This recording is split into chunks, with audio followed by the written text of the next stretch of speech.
স্পষ্ট ঘোষণা করতে চাই, আর যদি একটা গুলি চলে, হেফাজতে ইসলাম বাংলাদেশ ঘরে বসে থাকতে পারবে না। সন্তানের লাশ নিয়ে আমরা কবরস্থানের দিকে যাব না। পরবর্তী সন্তানের লাশ কাঁধে আমির হেফাজত ইনশাআল্লাহ রাজপথে যখন নামবেন, টেকনাফ থেকে তেতুলিয়া পর্যন্ত পাক ভাঙ্গা সেই গণজোয়ার রুখে দেওয়ার সাধ্য কারো হবে না।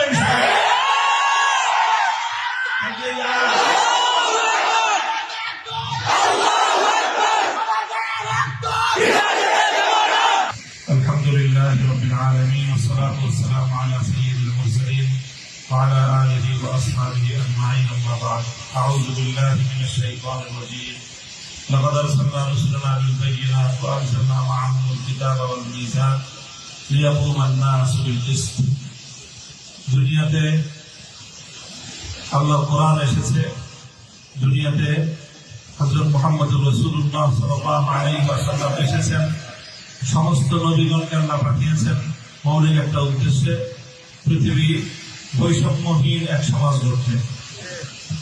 কাজে আজকে বৈষম্যের বিরুদ্ধে যে ছাত্ররা মাঠে নেমে এসেছে, যে ছাত্র জনতা, আমি মনে করি এটা আল্লাহ পাক রব্বুল আলামিনের সেই ঐতিহাসিক নির্দেশনা বাস্তবায়নের একটি পদক্ষেপ।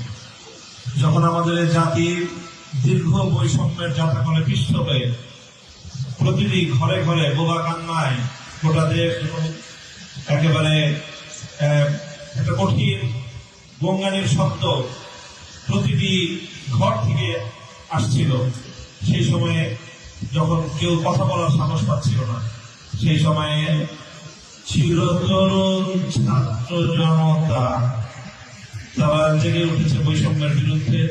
তাদের এই জাগরণ আজকে গোটা বাংলাদেশের প্রতিটি মানুষের হৃদয়কে আন্দোলিত করেছে। প্রতিটি অভিভাবক নেমে এসেছে, মায়েরা আজকে তার সন্তানদেরকে বুক চাপড়ে সাহস যোগাচ্ছে সত্যের জন্য, বৈষম্যের বিরুদ্ধে আন্দোলন এবং সংগ্রামে অকাতরে প্রাণ বিলিয়ে দেওয়ার জন্য। এই সময়ে শহীদি কাফেলা হেফাজতে ইসলাম বাংলাদেশ আজকে ঐতিহাসিক দায়িত্ব পালন করার জন্য আজকে মাঠে নামতে বাধ্য হয়েছে। আমি মাঠ করব, আমাদের দায়িত্বশীলরা বলেছেন দোয়ার মাধ্যমে আমাদের সূচনা, এর ফলে দোয়া হবে আরেক নতুন সূচনার জন্য, এদেশে নতুন এক সূর্যোদয় হবে। স্পষ্ট ঘোষণা করতে চাই, আর যদি একটা গুলি চলে, হেফাজতে ইসলাম বাংলাদেশ ঘরে বসে থাকতে পারবে না। সন্তানের লাশ নিয়ে আমরা কবরস্থানের দিকে যাব না। পরবর্তী সন্তানের লাশ কাঁধে আমির হেফাজত ইনশাআল্লাহ রাজপথে যখন নামবেন, টেকনাফ থেকে তেতুলিয়া পর্যন্ত পাক ভাঙ্গা সেই গণজোয়ার রুখে দেওয়ার সাধ্য কারো হবে না।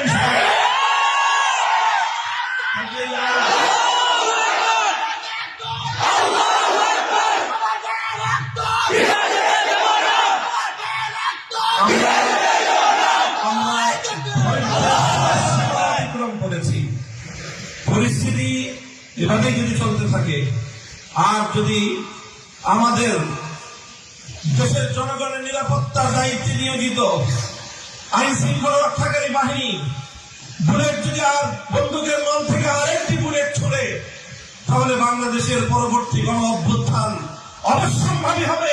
সে অভ্যুত্থান রুখে দিতে কেউ পারবে না। আমরা আল্লাহ পাক রব্বুল আলামিনের কাছে দোয়া করব, যারা বৈষম্যের বিরুদ্ধে জীবন দিয়েছে, যারা বৈষম্যের বিরুদ্ধে জীবন দিয়েছে, অত্যাচারীর হাতে যাদের প্রাণ গিয়েছে, তারা নিঃসন্দেহে শাহাদাত বরণ করেছে। কাজেই সেই শহীদদের আত্মার মাগফিরাত শুধু নয়, বরং শহীদদের শাহাদাতের কবুল হওয়ার জন্য আমরা দোয়া করবো আল্লাহর কাছে, এবং সেই শহীদদের উসিলায় আল্লাহ যেন আমাদের আগামী প্রজন্মকে এভাবে সকল বৈষম্য, জুলুম, অবিচার, অন্যায়ের বিরুদ্ধে রুখে দাঁড়াবার এক অদম্য সাহস যেন আল্লাহ পরবর্তী প্রজন্মের বুকে বুকে দান করেন। সেই দোয়া ইনশাআল্লাহ আমরা করবো। ওয়া আখিরু দাওয়ানা আলহামদুলিল্লাহি রাব্বিল আলামিন।